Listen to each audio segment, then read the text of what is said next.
The bulldozer sat at the far end of the auction yard, where nobody bothered walking anymore. Weeds had grown through both tracks. Rust ran down the blade in dark orange streaks. One hydraulic hose had split open years ago and hung beside the lift cylinder like a dead vine. The seat had collapsed until yellow foam pushed through the cracked vinyl. Even the exhaust stack had lost its cap, leaving the pipe open to years of rain. Someone had painted $500 across the windshield in white marker. At 72, Walter Hale had spent enough years around farm equipment to know what that number meant. It wasn't a price. It was a warning. The auction owner saw him looking. Been sitting 8 years. He said, previous owner couldn't get her started. We never could either. Walter didn't answer. 500, and she's yours. That's about what we'd get hauling her for scrap. Two men standing beside a newer tractor laughed. You'll spend $5,000 finding out why it's worth $500. Walter ignored them. He climbed onto the track and pulled open the engine compartment. Dust covered everything. Mouse nesting filled one corner. Several electrical connections were green with corrosion. The battery was long dead. Old fuel had left a sour smell around the tank. But Walter wasn't looking for something clean. He was looking for something broken. There was a difference. A machine that looked terrible could still have an expensive heart. A machine that looked good could have a ruined one. He pulled the dipstick. The oil was old and black, but there was oil. He removed the radiator cap only after confirming the machine was stone cold. Rust stained the neck. But what interested him was what he didn't immediately see: obvious signs that someone had torn the engine apart and abandoned the repair. Walter crouched lower.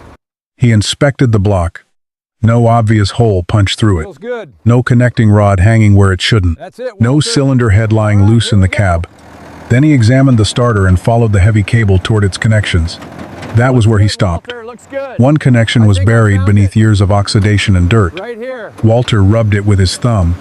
Green corrosion flaked away. He looked back at the dead battery, then at the cable, then at the engine. The auction owner leaned against the blade. Engines probably seized. Walter finally spoke. Probably? The man shrugged. Won't start. Walter smiled slightly. Those weren't the same thing. People often described old machinery by the last symptom they remembered. Wouldn't start. That statement could hide very different failures. An engine might be mechanically locked, or it might simply not crank. A starter could fail. A connection could develop enough resistance that the starter never received what it needed. Fuel could stop reaching the engine. Years of sitting could create several problems at once. Walter wasn't foolish enough to believe one corroded connection proved anything, but it proved something else. Nobody had convinced him yet that the engine itself was dead. He walked around the machine again. The tracks were worn but present. The blade was battered but solid enough for farm work. Walter didn't need this bulldozer to look new. He didn't need it to survive another 30 years. Behind his barn were acres he could barely use because an old access road had disappeared beneath brush. Washed soil, and young trees. Hiring heavy equipment long enough to reopen, it would cost money he didn't have.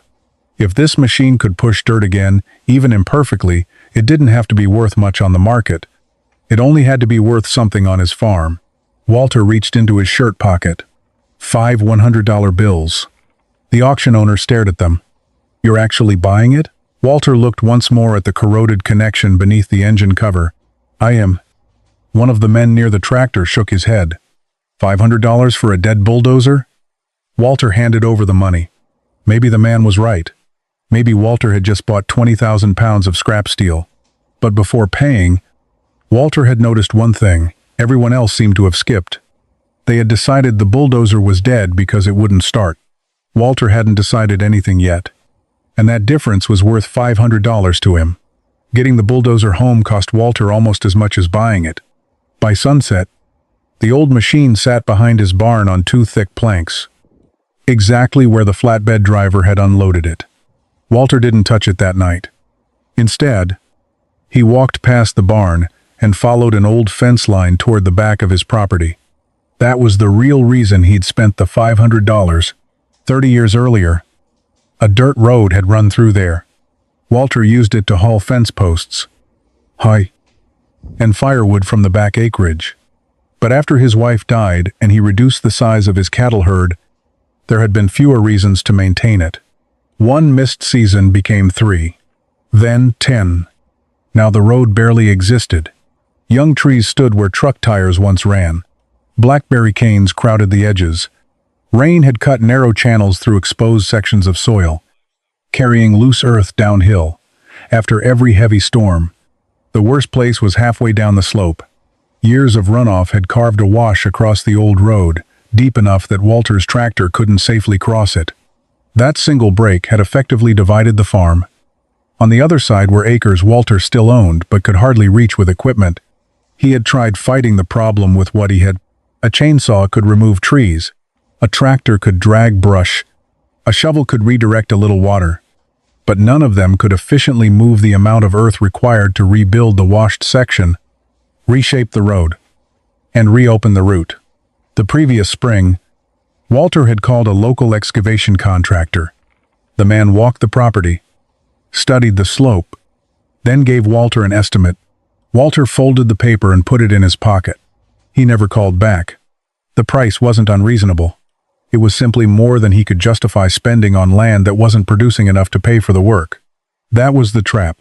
The back acreage wasn't useful because Walter couldn't reach it properly. And Walter couldn't afford to restore access because the acreage wasn't useful. So every season, the brush grew thicker, the road washed a little deeper, and the land became harder to recover. Standing there that evening, Walter could see the barn roof through the trees. Behind it sat 20,000 pounds of rusted steel he'd just bought for $500. He wasn't dreaming about restoring it for a machinery show. He didn't care about matching paint. He didn't need perfect gauges, a comfortable seat, or a machine that could work 10 hours every day. He needed 3 things: an engine that could produce power, tracks that could move, a blade that could push dirt. If he could get those 3 things, the bulldozer had a job waiting for it. That distinction mattered. For a collector, the machine might require thousands of dollars before it was considered restored. For Walter, restoration wasn't the goal. Usefulness was. He returned to the barn as darkness settled over the farm.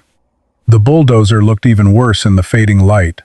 For a moment, Walter understood exactly what everyone at the auction had seen. Rust, broken hoses, dead battery, unknown engine, a list of expenses with tracks underneath it. Then he looked beyond the machine toward the hill. He pictured the blade cutting into the washed road, loose soil rolling ahead of it, the rut filling, the old path appearing again beneath years of brush. If the bulldozer could accomplish that, Walter didn't need to sell it for a profit. The machine could pay him without ever earning a dollar. It could pay him in work he no longer had to hire someone else to do. The next morning, Walter carried a toolbox from the barn, but he didn't bring a new battery. He didn't bring diesel, and he didn't bring a can of starting fluid. He brought a breaker bar. Before trying to make the engine run, Walter wanted an answer to a much more important question. Was the engine actually dead? Or had everyone been diagnosing the wrong problem for 8 years? Walter began with the one question nobody at the auction had answered. Could the engine still turn? He disconnected what remained of the old battery system and worked carefully around the machine. After years outside, he wasn't going to trust a cable, switch, or starter simply because it was still attached. Then he put the breaker bar to work. At first, nothing happened. Walter leaned into it. Still nothing. For several seconds, the auction yard voices seemed suddenly reasonable. Engine seized. A seized engine could turn his $500 gamble into exactly what everyone had called it, scrap iron. Walter stopped pushing. Forcing old machinery was a good way to turn an uncertain problem into a permanent one. He repositioned the tool and tried again, applying pressure slowly. The bar moved. Barely. Walter froze. He marked the position and tried again. Another small movement. Then more.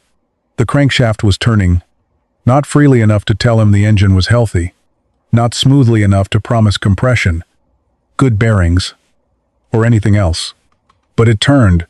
Walter stood up and wiped his hands on his trousers. That single movement eliminated the worst assumption everyone had made. The engine wasn't obviously locked solid. Now he went back to the starting system. The battery was useless. But Walter wasn't interested in replacing parts randomly. He followed the heavy cables instead. Positive cable, starter connection, ground path. Years of dirt and corrosion covered several terminals. One connection was especially bad. The metal beneath it had turned green and white around the edges, and rust had spread where the ground connection met the machine's frame. Walter removed it. Underneath, the contact surface looked worse. That mattered because a starter motor demands a large amount of current. A connection can look physically intact, while corrosion creates enough resistance to prevent the starter from doing its job.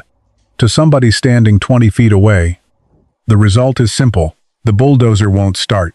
But that sentence doesn't identify the failure. Walter cleaned the connection down to exposed metal, then another.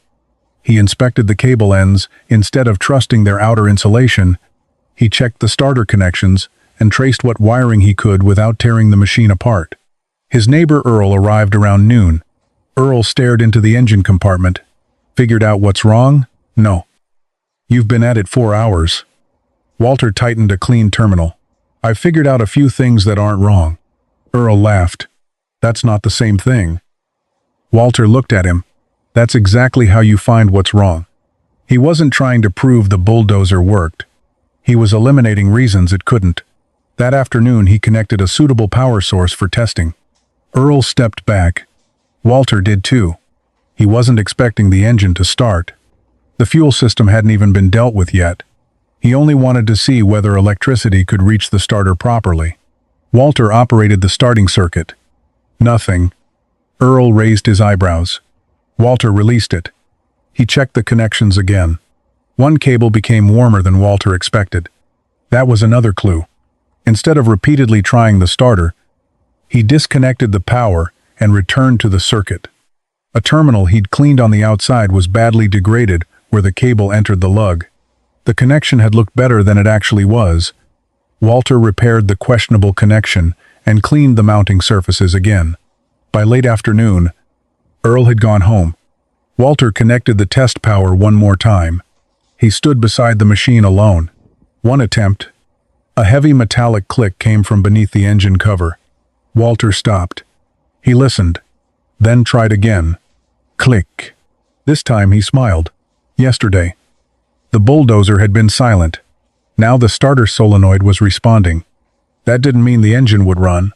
It didn't even mean the starter itself was good. But the machine had answered a question. Walter moved one step deeper. He made another correction, checked the connections, and tried once more. The starter groaned. The fan moved. Then the crankshaft turned. Only a fraction of a revolution before everything stopped. But Walter had seen it. The engine had moved under the machine's own starting system. He stepped away without trying again. 8 years earlier, somebody had called this bulldozer dead. Walter was beginning to understand the problem. They had treated "it won't start" as a diagnosis. It wasn't. It was only a symptom. And for the first time, the dead bulldozer had begun telling Walter what was actually wrong. The next morning, Walter didn't try to start the bulldozer. That was the one thing he did differently. Most people had approached the machine with the same question: how do we make it start? Walter asked another: what is stopping it from starting? Yesterday had already given him part of the answer. The crankshaft could move. The starter could engage. The engine wasn't obviously seized. So Walter stopped treating the entire bulldozer as one broken machine and divided it into systems. The starting circuit had been the first. Now came fuel. He opened the tank carefully. The smell told him enough. Whatever diesel remained had been sitting far too long to trust. Years of storage could introduce contamination, sediment, moisture, and deposits. Even if the engine itself was mechanically capable of running, none of that mattered if clean fuel couldn't reach it properly. Walter drained what remained. The first liquid that came out wasn't something he wanted anywhere near the injection system. Dark fuel carried fine sediment with it. Near the bottom came more contamination. Walter watched it collect in the pan. There was another piece of the puzzle. Not a destroyed engine. Not yet. Just another neglected system. He followed the fuel path forward. Tank, line, filter, pump, engine. The filter looked ancient. Walter removed it. Inside was exactly what years of abandonment promised: dark residue and debris that could restrict flow. He replaced the serviceable components, cleaned what could safely be cleaned, added fresh diesel, and worked methodically to restore fuel delivery. By afternoon, Earl had returned. "You get it running?" Walter shook his head. "You sure are taking your time." Walter kept working. "That machine sat 8 years. It can wait another hour." When the fuel system was ready for another test, Walter checked everything once more. Oil, connections, tools clear of moving parts. No one standing where they shouldn't. Then he climbed into the ruined seat. This was the first real attempt. He engaged the starter. The engine turned. Once, twice.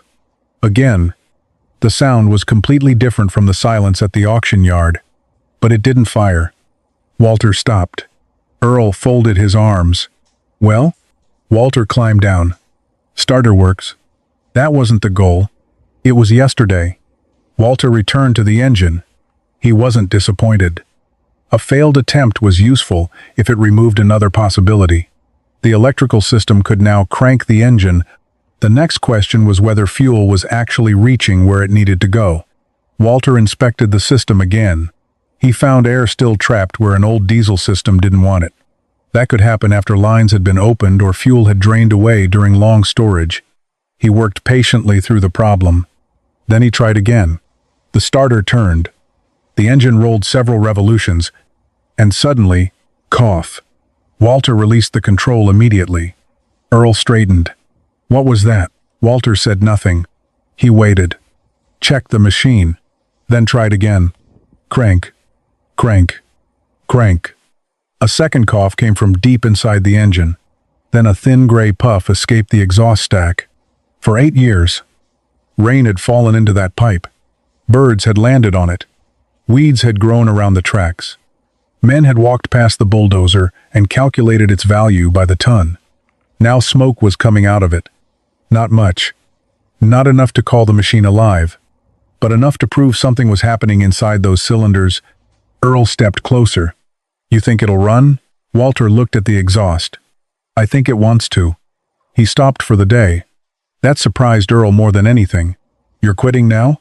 Walter closed the engine compartment. "No. I'm not breaking something just because I'm excited." The bulldozer still had unknowns. Fuel delivery could have additional problems. Cooling needed attention. The hydraulic system hadn't been tested. Seals, O's, bearings, and decades-old components could fail the moment the machine was put under load. Walter understood something the men at the auction hadn't. The corroded connection hadn't magically repaired the bulldozer. It had done something more important. It had opened the next question. That was the real one thing. Walter had refused to ask whether the machine was dead. He had asked why it wasn't moving. First, electricity. Then fuel. Next would come combustion. And eventually, if the old machine kept answering him, power. Walter turned toward the house. Behind him, a faint trace of gray smoke still drifted above the exhaust stack. For the first time in 8 years, the bulldozer smelled less like scrap metal and more like diesel. The next morning, Walter found a black stain beneath the bulldozer. Not large, maybe the width of his hand, but it hadn't been there yesterday. He crouched beside it and touched the edge with a rag. Diesel. Walter followed the wet trail upward until it disappeared behind an old section of fuel line. There it was, a tiny leak near a fitting. It looked insignificant. But Walter knew a diesel fuel system could be unforgiving. A leak wasn't only about fuel getting out. Depending on where the problem was, air could interfere with reliable fuel delivery as well. He replaced the deteriorated section rather than trying to convince himself it was good enough. Then he checked the rest of the route again. Tank, lines, filter, fuel delivery. Yesterday's smoke had proved that something was reaching the cylinders. It hadn't proved enough was reaching them consistently. By noon, Walter was ready. Earl arrived just as he climbed onto the machine. Today? Maybe. Walter engaged the starter. The engine turned. A cough. Then another. Gray smoke pushed from the exhaust. For half a second, the engine seemed ready to catch. Then nothing.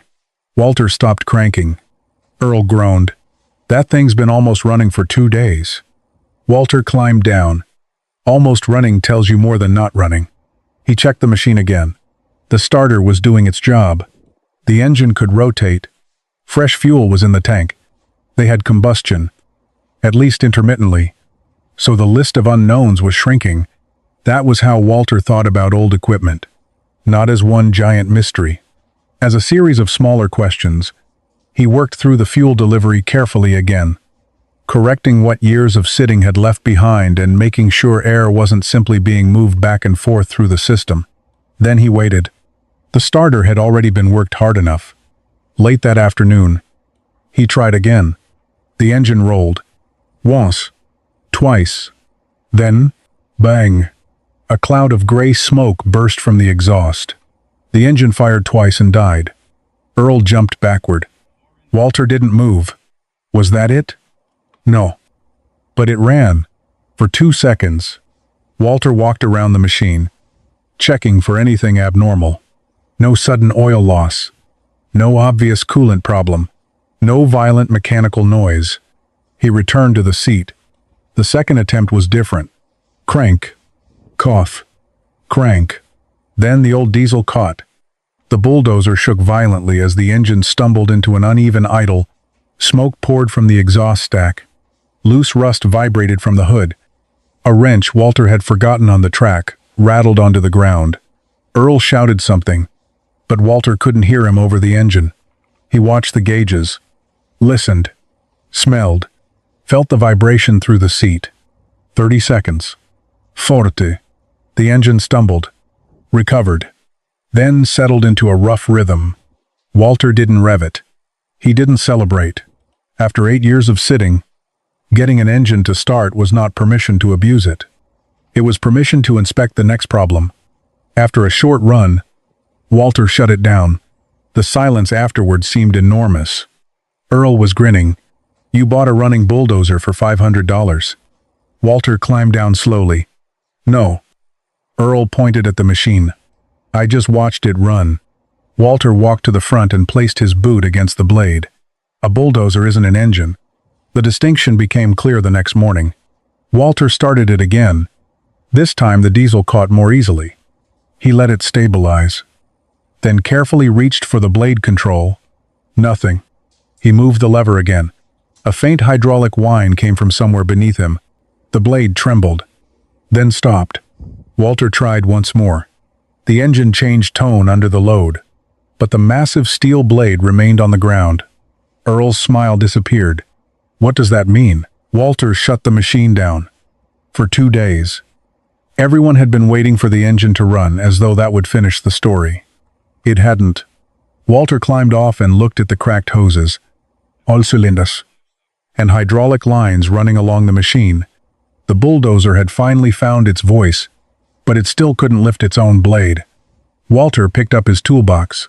Now they were going to find out whether he'd bought a bulldozer, or merely a $500 engine trapped inside 20,000 pounds of steel.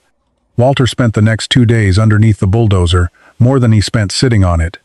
The engine was alive. That problem was no longer interesting. The blade was. He started with the obvious things.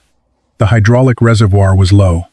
Not empty, but low enough to tell him fluid had gone somewhere, over the years.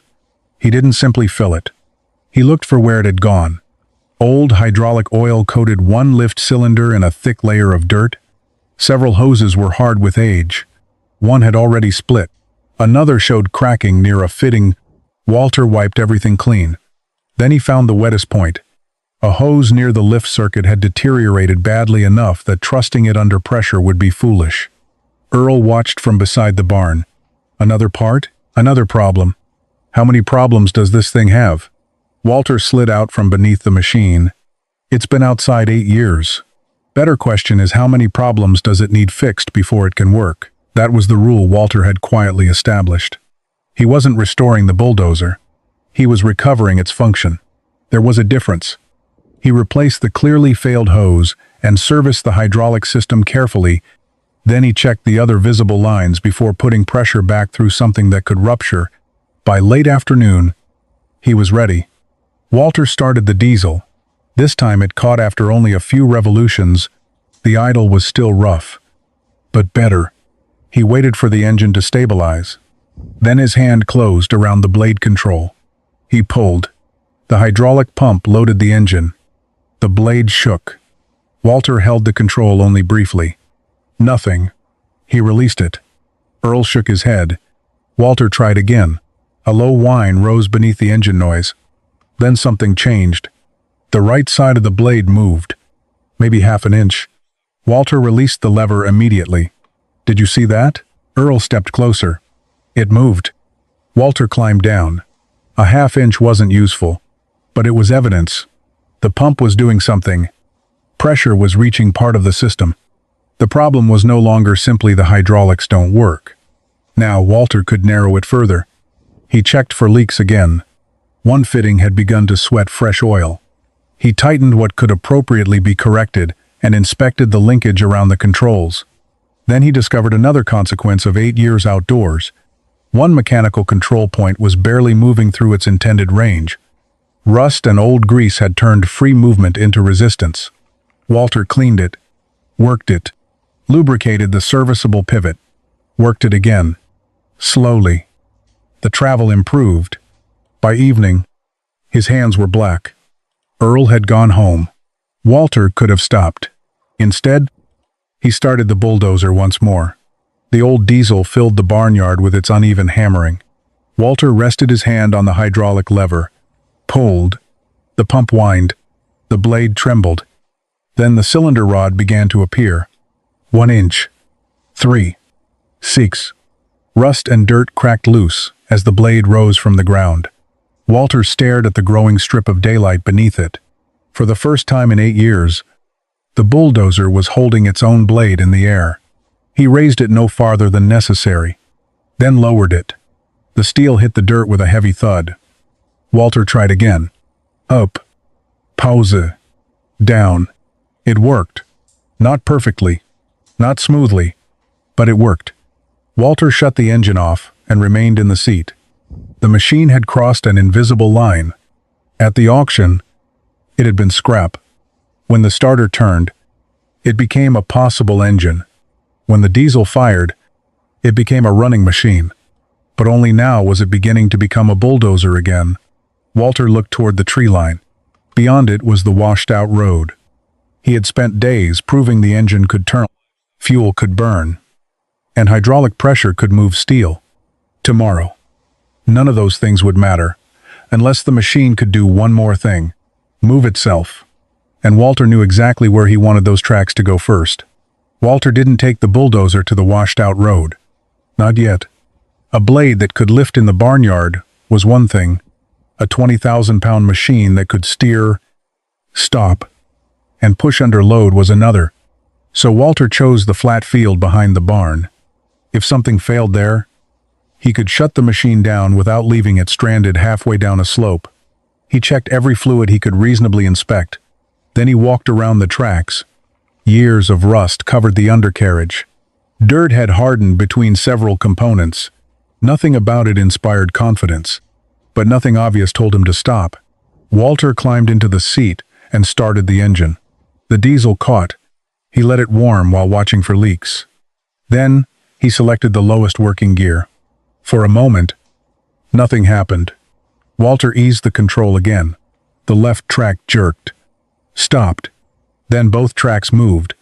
The bulldozer crawled forward, perhaps 2 feet before Walter stopped it. He looked behind him. 2 fresh track marks pressed into the dirt. That was the first distance the machine had traveled under its own power in 8 years. Walter tried again. 5 feet. 10. The tracks complained loudly, but they moved. He tested the steering carefully. Left. Then right. The machine responded slowly, good enough for another test. Walter turned toward a mound of loose soil at the edge of the field. He had deliberately chosen something forgiving. No tree stump, no buried rock, No steep bank, just dirt. He lowered the blade until its cutting edge touched the ground. Then he moved forward. The blade entered the pile. The engine note changed immediately. For the first time, the old diesel wasn't simply running. It was working. Walter felt the resistance through the machine. The tracks dug in. A small wave of earth began curling ahead of the blade. 3 feet. 5. Then the engine started to labor. Walter stopped. He backed away and inspected everything again. No dramatic failure. No burst hose. No stream of oil underneath. He climbed back up. Earl had arrived without Walter noticing. You pushed about a wheelbarrow of dirt. Walter looked at the short strip he'd cleared. Yesterday it couldn't push air. On the second pass, Walter took a smaller bite. That mattered. The bulldozer was old. Walter didn't know the true condition of every internal component.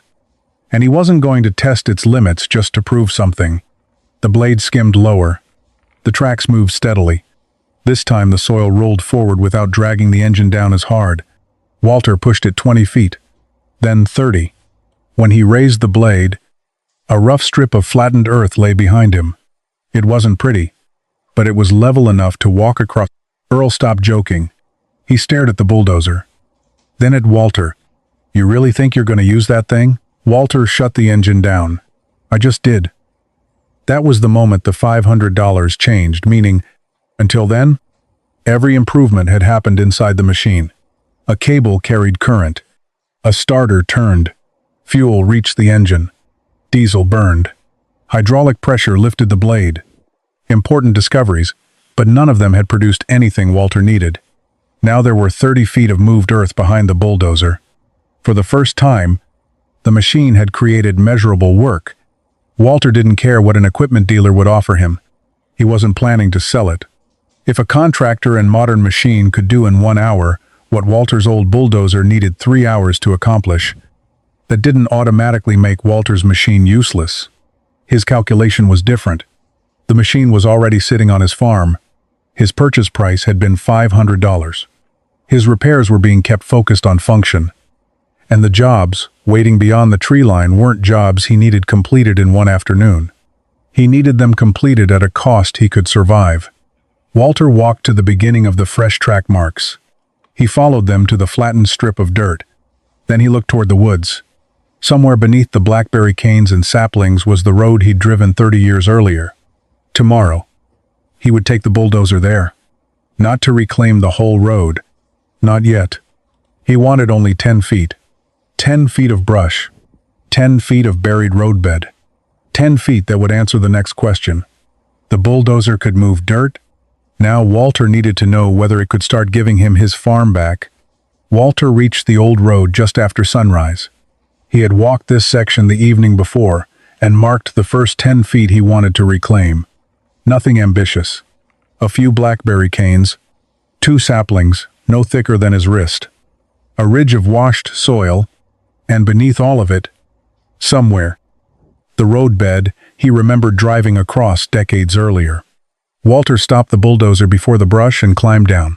He walked the ground again. That mattered more than the machine. Years of vegetation could hide rocks, wire, O's, stumps, or washed out sections deep enough to put a track in trouble. Walter removed what he could see by hand and marked what he didn't want to hit. Then he climbed back aboard. The diesel started with the familiar uneven knock. Walter lowered the blade. Not deep. He wasn't trying to dig a new road. He was trying to find the old one. The bulldozer moved forward. Blackberry canes bent beneath the blade. Small roots tore loose. Dark leaves and loose soil rolled forward in a tangled wave. Then the blade struck something solid. Walter stopped immediately. Earl, watching from behind, called out, "Ruck?" Walter climbed down. He scraped the loose dirt away with his boot. Note rock. Compacted gravel. The old road. For years, rain had deposited soil over it. Leaves had decomposed on top. Grass and brush had colonized the surface until the road looked as though it had disappeared. But the foundation hadn't vanished. It had been buried. Walter climbed back onto the bulldozer. That changed his approach. If he drove the blade too deep, he could tear apart the very roadbed he was trying to recover. So he raised it slightly and began shaving away the accumulated material instead. The second pass was slower, more controlled. Vegetation rolled forward while the blade skimmed just above the compacted base. 3 feet of old road appeared. Then 5. Walter backed up. Another pass. 7 feet. A buried stone scraped loudly beneath the blade, but the machine kept moving. At 10 feet, Walter stopped. That was all he'd promised himself. He raised the blade. Behind the bulldozer was a narrow brown strip cutting through the green brush. It wasn't smooth. It wasn't finished. And it certainly wasn't ready for a truck. But it was unmistakably a road. Earl walked onto it. He kicked the exposed gravel with his boot. I forgot this was under here. Walter hadn't. That was why the moment mattered. The bulldozer hadn't created those 10 feet. It had recovered them. Walter looked farther down the hill. Now that the first section was exposed, he could see something he'd missed while standing in the brush. The old road had a shape, and that shape explained part of the damage. Water had been using it. Years without maintenance had allowed runoff to follow the easiest path downhill. In places, loose material had washed toward the road's low points. Farther ahead, the route disappeared into the deeper wash. Walter already knew about. Simply pushing everything flat would be a mistake. He could reopen the road and still watch the next heavy rain damage it again. That realization changed the job. The bulldozer wasn't going to solve the farm's problem merely because it could push dirt.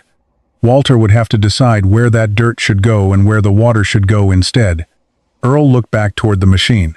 Going for another 10? Walter studied the exposed road. No. Earl seemed surprised. You finally got it working. That's why I'm not going to ruin something.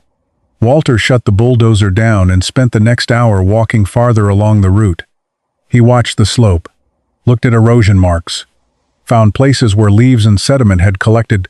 Not every depression needed filling. Not every high point needed cutting. The land had been showing where water wanted to travel long before Walter brought a blade into the woods. The machine could move thousands of pounds of soil. It couldn't tell him where to put them. By noon, Walter returned to those first 10 feet. $500 had bought him a machine everyone else considered dead. But the strip of exposed gravel suggested something much larger. If Walter could reopen the road without fighting the natural drainage of the hillside, he wouldn't merely gain a path through the woods. He could regain access to acres that had effectively been separated from the working farm. Walter rested one hand on the rusted blade. For the first time, he understood that getting the bulldozer running had been the easy part. Now he had to learn how to use it without destroying the thing he was trying to recover. Walter did not trust the road. Not yet. By the 4th day, the bulldozer had uncovered nearly 100 yards of it. From the seat, the progress looked impressive. Brush was gone. Buried gravel had reappeared. The old route was visible again where, a week earlier, there had been little more than blackberry canes and young trees. Earl stood on the exposed roadbed and looked downhill. Looks like you got your road back. Walter shut off the bulldozer. No. Earl turned. No? Walter pointed at the sky. We'll know after it rains. That was the problem with moving dirt. A bulldozer could make almost anything look finished on a dry afternoon. Rain was less easily impressed. Walter climbed down and walked the road again. The first 10 feet had taught him something important. The road hadn't disappeared because nobody had pushed the brush away. It had disappeared because, year after year, water had been using it for a different purpose. Walter could see the evidence now. Exposed roots on the uphill side. Fine sediment gathered in low places. Small channels running parallel with the old wheel tracks. A bank where leaves had collected after runoff slowed. None of it was dramatic. That was why it had taken years to become a serious problem. Earl followed him. You going to grade all this? Some of it.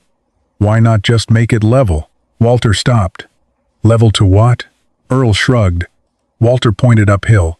Water doesn't care what looks level from the seat. He continued walking. The bulldozer had already proved it could move earth. Now Walter needed to prove he could move the right earth. That was a more dangerous question. With a shovel, A bad decision might cost an afternoon. With 20,000 pounds of steel, Walter could make a mistake big enough to redirect water before lunch. So he worked slowly. Push 20 feet. Stop. Climb down. Walk. Look. Then push again. Where the old gravel base remained intact, Walter exposed it instead of digging deeper. Where years of runoff had deposited loose material, he removed only enough to recover the original surface. Where a low section had begun collecting water, he reshaped it conservatively, rather than trying to turn the entire hillside into something it had never been. Earl grew impatient before Walter did. "You spend more time walking than driving." Walter looked back at the bulldozer. "Machine's faster than my judgment." "What does that mean?" "It means I want my judgment in front." By late afternoon, they reached the wash. Walter stopped. This was the break that had divided the farm. From above, it had always looked bad. Standing beside it with the road exposed on both sides, it looked worse. Years of concentrated runoff had cut completely across the route. Branches and stones lay at the bottom. One side had eroded farther than Walter remembered. Loose soil along the edge crumbled beneath his boot. Earl stared down. "Well?" Walter said nothing. "That's what you bought the bulldozer for." Still, Walter didn't move. Earl looked at him. "Aren't you going to fill it?" Walter climbed into the wash. He studied where the water had entered. Then where it had left. He looked at the material deposited at the bottom, then at the slope above. If he simply shoved dirt into the hole, the road might look perfect by evening, and the next storm might cut straight through the loose fill. Walter climbed back out. "Not today." Earl laughed. "You finally got a machine big enough to fix it. And you're leaving?" Walter looked at the wash. "I got a machine big enough to make it worse." That ended the argument. The next morning, Walter returned with a plan, not an ambitious one. He wasn't trying to redesign the hillside. He wasn't building a dam. He wasn't pretending one old bulldozer could erase decades of erosion. He wanted one thing, a stable equipment crossing that did not obviously invite water to destroy it again. Walter started the diesel. The engine stumbled once, then settled. He moved the first load of displaced material, then another. Small bites, short passes. He shaped, stopped, walked, checked, then moved more. By noon, the bottom of the wash had begun to rise. By mid-afternoon, the two sides of the road were beginning to meet. Then the temperature gauge climbed. Walter saw it immediately. He stopped the machine. Earl came down the hill. "What now?" Walter shut off the engine. "Temperature." "You think it's serious?" "I think it's hot." Walter climbed down. He checked for the obvious first. Coolant loss. Leak. Blocked airflow. After days of crawling through brush and pushing loose material, debris had accumulated where the old cooling system didn't need it. Walter cleaned what he could safely reach and let the machine cool. Earl looked at the half-finished crossing. Could probably finish it before dark. Walter shook his head. The road waited 30 years. He glanced at the bulldozer. It can wait an hour. When the machine cooled, Walter checked it again, then resumed. 1 hour later, another problem appeared. A hydraulic fitting began to sweat fresh oil. Not a rupture. Not yet. Walter stopped again. Earl Sahil. $500 bulldozer. Walter tightened what could appropriately be corrected and cleaned the area so he could tell whether the leak returned. That's why it was 500. The next pass was slower, then slower still. The left track slipped once on damp soil near the edge. Walter backed away immediately and changed his approach. No heroic recovery. No forcing the machine because somebody was watching. By evening, the road crossed the wash. It wasn't beautiful. Walter didn't care. He climbed down and walked it before driving over. The surface felt firm enough for a controlled test. The edges still needed attention. There were places he would revisit, but for the first time in years, one side of the farm was physically connected to the other. Earl stood behind him. "You going across?" Walter looked at the bulldozer. "That seems fair." He climbed aboard. The diesel rattled. Walter eased the machine forward. The tracks reached the repaired section. 20,000 pounds settled onto Walter's work. For several seconds, the only sound was steel track against compacted earth. Halfway across, Walter slowed. The surface held another few feet. Then the bulldozer climbed onto the far side. Walter stopped. He looked back. The crossing was still there. Earl walked over behind him. He looked toward the barn in the distance, then toward the back acreage. So that's it. Walter shook his head. Earl laughed. You always say that. Walter pointed toward the sky. Because dirt gets a vote. 3 days later, the weather changed. The morning forecast called for rain. By evening, the clouds had darkened until the entire hillside seemed to lose its color. Earl stopped by before the storm. You worried? Walter looked toward the road. Yes. Earl seemed surprised by the answer. Walter wasn't. The bulldozer crossing the wash had proved only that the repair could hold a machine on a dry day.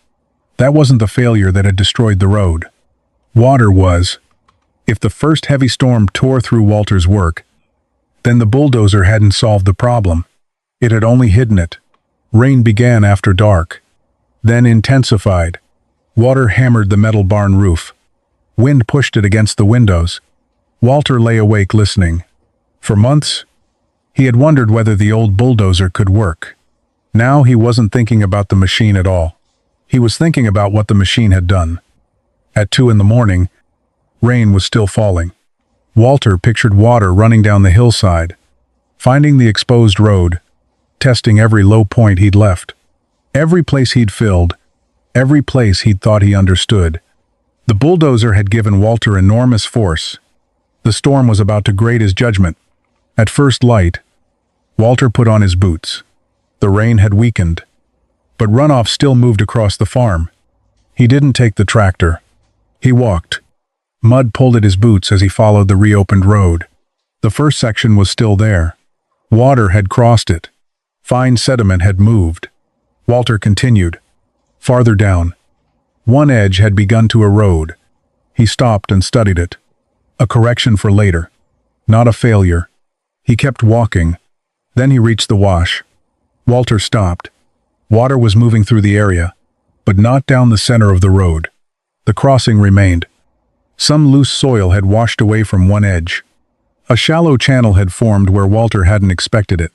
The surface would need another pass. But the road had not split open. The farm was still connected. Walter stepped onto the crossing. His boots sank slightly into the wet surface. He walked to the other side, then turned around. For the first time in years, a major storm had passed over the hill, and there was still a usable route beneath him.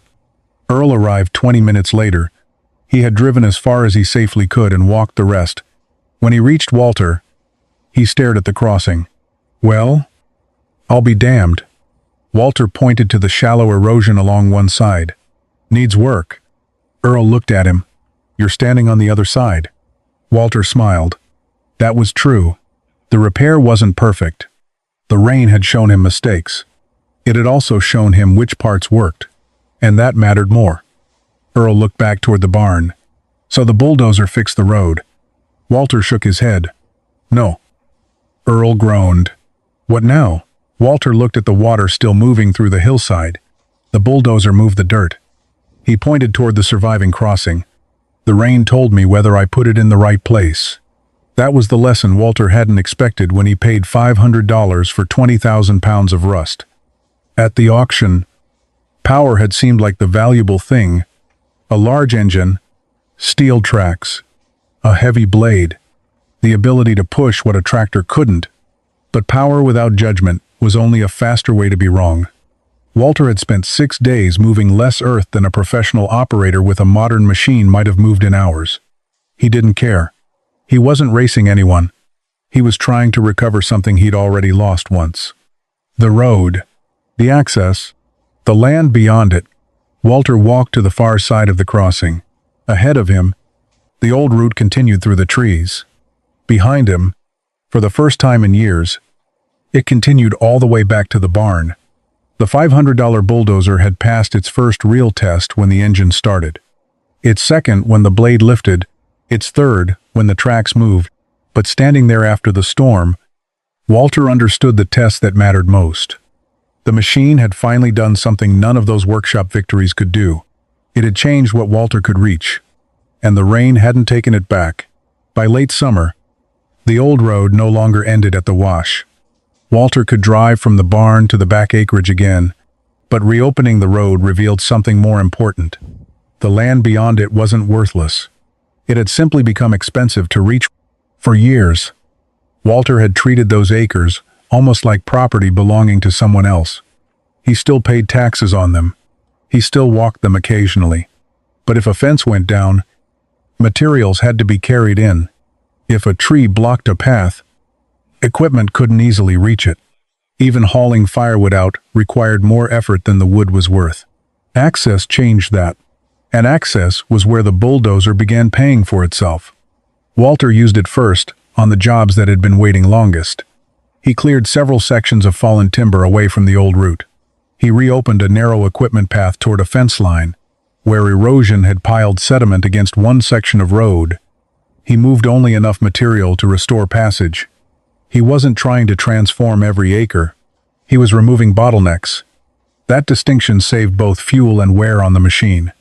The bulldozer was still old. It leaked. It smoked when cold.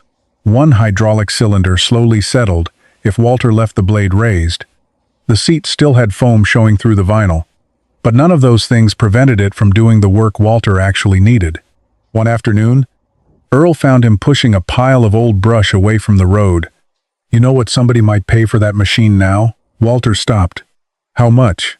Earl named a number several times higher than $500. Walter laughed.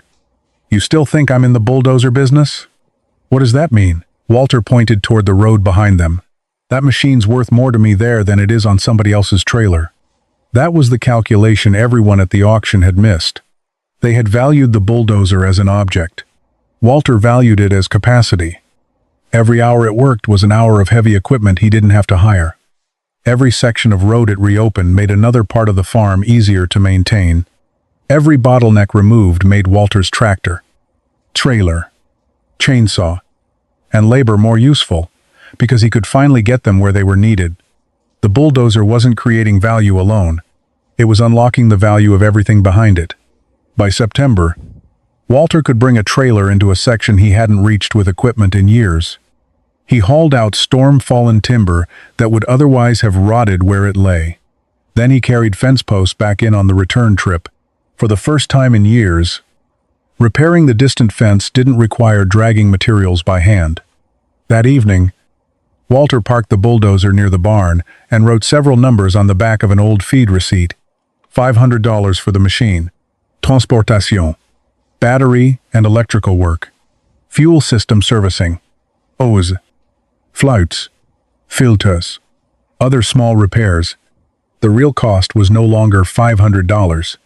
Walter knew that. The machine had required money after the purchase, and it would require more. Pretending otherwise would turn the story into a fairy tale. But Walter wrote another column. Not income. Work avoided. Road reopening. Brush movement. Earth moving. Access restoration. Jobs he might otherwise have postponed or hired out. He didn't assign dramatic dollar figures to every line because he didn't know exactly what each would have cost. He didn't need to. The important part was visible from the barn. A road existed where brush had stood months earlier. Walter folded the receipt. The following morning, a pickup stopped beside the barn. The driver had seen Walter working from the county road. He walked around the bulldozer. "This the $500 machine Earl keeps talking about?" Walter nodded. The man inspected the rusted blade. "I'll give you $3,000 for it." Months earlier, that offer would have sounded like an extraordinary profit. Buy for $500. Sell for $3,000. 6 times the purchase price. Walter didn't hesitate. "No." The man looked surprised. "4." Walter shook his head. "You've got more than that in it?" Walter looked toward the reopened road. That was the wrong question. The bulldozer's value wasn't hidden beneath its hood anymore. It was carved into the farm. Walter rested his hand on the blade. "I don't know what this machine is worth to you." Then he pointed toward the hill. "But I know what it's worth to me." The buyer left without it. Walter started the old diesel. The engine rattled into its familiar rough idle. He lowered the blade and headed back toward the road. The men at the auction had been right about one thing. Walter had never really bought a $500 bulldozer. He had bought the ability to move dirt on his own terms. And that was becoming far harder to put a price on. By October, people had stopped calling it the dead bulldozer. They called it Walter's bulldozer. The change happened quietly. At first, neighbors came by because they expected to see the old machine fail. Later, they came because they wanted to see what Walter had done with it. The difference was visible from the road. A route that had vanished beneath brush now ran toward the back acreage. Fallen timber had been moved. Several neglected sections of fence were accessible again. The worst wash no longer divided the property in two. None of it looked spectacular. That was precisely why it mattered. Walter hadn't turned the farm into something unrecognizable. He had made neglected parts functional again. One Saturday morning, Earl arrived with a man Walter recognized immediately. It was one of the men who had laughed beside the newer tractor at the auction. The man walked around the bulldozer. He stared at the tracks, then the blade. Finally, he looked at Walter. "Same machine?" Walter nodded. "What'd you put in it?" Walter knew what he meant. Money. People wanted the story to have a number. 500 in, 5,000 out. Something simple enough to repeat. Walter wiped grease from his fingers. "More than 500. The man laughed. "How much more?" "Enough." It wasn't the answer he wanted. But Walter had kept no fantasy ledger pretending that filters, eaux, fluids, transportation, fuel, and repairs were free. The bulldozer had cost more than its purchase price. That wasn't the remarkable part. The remarkable part was that most of its expensive systems had never been completely dead. The engine had been assumed, ruined before anyone proved it. The machine had been judged as a whole when its failures existed in smaller systems. Electrical connection, fuel delivery, hydraulique maintenance. Years of neglect layered one problem over another until the symptoms looked larger than the causes. The man pointed toward the reopened road.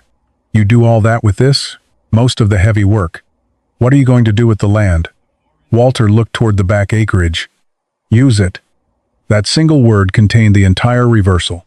Months earlier, Walter had owned land he couldn't economically reach, and a bulldozer nobody believed could work. Now one had unlocked the other. The man walked around the machine again. "I would have bought it that day." Walter smiled. "You could have. I thought the engine was gone." "So did everybody." "How'd you know it wasn't?" Walter paused. "I didn't." The man looked confused. That was the part people kept misunderstanding. Walter had not stood in the auction yard and magically known the bulldozer would run. He had taken a risk. He could have been wrong. What separated his decision from everyone else's wasn't certainty. It was the question he asked before making the assumption. Could the engine turn? Could the electrical system be tested? Could the failure be isolated? Was there enough remaining value to justify $500 of risk? Walter hadn't known the answers. He had simply believed they were worth investigating. The visitor rested a hand on the blade. "You selling?" "No." 5,000? Walter shook his head. 6? No. The man laughed. "You paid 500? Walter pointed toward the hill. "You're still pricing the machine." The laughter stopped. Walter wasn't. To the buyer. The bulldozer was an old piece of equipment that could now be resold. To Walter, it was the reason he no longer needed to carry fence posts into the back acreage. It was the reason fallen timber could come out. It was the reason the road existed again. Selling it would produce cash once. Keeping it produced capability every time the engine started. That afternoon, Walter drove the bulldozer back toward the barn. The same rust remained on the blade. The same cracked seat sat beneath him. The engine still smoked briefly when cold. Nothing about the machine looked $6,000 better than it had at the auction. But that was the final irony. Its appearance had never been the important thing. People had changed what they believed about the bulldozer only after it produced visible results. Walter had changed what he believed before that proof existed. He parked beside the barn and shut the engine down. For months, people had told the story as though Walter had discovered a valuable machine hidden inside a worthless one. That wasn't quite right. The value hadn't been hidden. The engine, the steel, the tracks, the blade, they had been there the entire time. What had been missing was someone willing to separate what looked finished from what had actually failed. And $500 had been enough to buy Walter the chance to find out. By November, the first hard frost had settled over Walter's farm. The grass along the reopened road had turned silver overnight. Leaves had fallen from the trees. Exposing the hillside, Walter had spent months working through it. From the barn, he could now see farther than he had in years. The bulldozer sat outside beneath the same faded paint and rust it had worn at the auction. Walter never repainted it. He replaced what needed replacing. He tightened what loosened. He watched the fluids. He repaired leaks before they became failures. But he never tried to make the machine look new. That would have missed the point. One morning, Earl found him greasing a fitting near the blade. You ever think about what would have happened if it hadn't started? Walter kept working. Sure. You'd have lost your money. Some of it, and hauled home 20,000 pounds of scrap. Walter smiled. That's why it was $500. Earl had heard the story enough times to know Walter wasn't going to pretend he'd known the outcome. There had been no secret farmer's instinct telling him the engine was good. No magical trick. No certainty. Walter had simply understood something that years of fixing his own equipment had taught him. A symptom wasn't the same thing as a diagnosis. Won't start didn't automatically mean ruined engine. Won't lift didn't automatically mean destroyed hydraulic system. Looks abandoned didn't automatically mean worthless. Each description told him what the machine wasn't doing. None told him why. That distinction had been worth investigating. Walter finished greasing the fitting and stood. Beyond the bulldozer, the reopened road disappeared between the trees. Months earlier, he'd thought the story was about getting there. Now he understood it differently. The bulldozer had given him access, but access had given him choices. He could reach distant fence lines. He could remove fallen timber. He could bring materials into sections of the farm that had become too inconvenient to maintain. He could repair small problems before they grew into expensive ones. The machine hadn't created new land. It had returned usefulness to land Walter already owned, and that was where its real value lived. Earl leaned against the track. So what's it worth now? Walter laughed. People kept asking that question. They wanted a number because numbers made the story easy. 500 became 5,000. 500 became 6,000. Buy low. Fix it. Sell high. But Walter had never sold it. So those numbers meant very little. He pointed toward the road. What's that worth? Earl looked uphill. Walter pointed farther. And being able to get a tractor back there? Earl said nothing. And fixing a fence without carrying every post half a mile? Now Earl understood. Walter wasn't claiming the bulldozer had made him rich. It hadn't. It still consumed diesel. It still needed repairs. Eventually, something expensive might fail. The machine owed him no miracle, but every useful hour it gave him converted an abandoned purchase into capability. Walter climbed onto the track. When people saw this thing at the auction, they asked the wrong question. What question? They asked what it was worth. Walter tapped the steel hood. I wanted to know what it could still do. That afternoon, he started the engine. The diesel stumbled once, then settled into the familiar mechanical rhythm. Walter drove toward the back road. At the place where he'd uncovered the first 10 feet, he stopped. The gravel remained visible beneath the tracks. Farther down was the repaired wash. Beyond that lay the acreage he'd almost accepted as too difficult to use. Walter lowered the blade. There was another small section of road to clean before winter. Nothing dramatic. No audience. No buyer waiting with $6,000. Just an old farmer. An old machine. And another job that needed doing. The blade touched the earth. Walter moved forward. Months earlier, everyone had seen a dead bulldozer because they had stopped looking when the machine stopped moving. Walter had looked one step deeper, then another.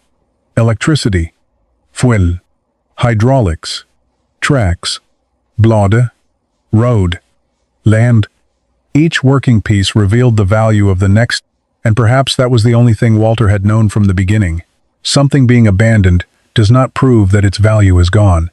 Sometimes it only means nobody has taken the time to find out what failed. The bulldozer pushed another ribbon of soil forward. Behind it, the old road appeared. Not new, not perfect, just useful again.